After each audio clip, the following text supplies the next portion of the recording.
Phoebe, Nathan, kyk die wurmpie.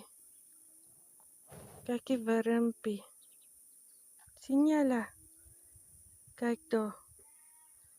Die hoenders like hierdie wurms om hulle te eet. Die hoenders eet hierdie wurms. Hulle like dit baie. So almal wil hulle bietjie vang want dis baie aan die grond. Kyk, hulle kom hier uit hierdie grond uit so. As mens grasies uittrek en so in. Kom hulle uit die grond uit. Hy gaan nou in die grond inklim. Kyk hoe. Kyk, hy gaan in die grond inklim, nou gaan hy. Sien julle? Hierdie wurms bly binne in die grond. Ooh, kyk die wurm, Nathan. Kyk toe. Hi. Toe gaan hy.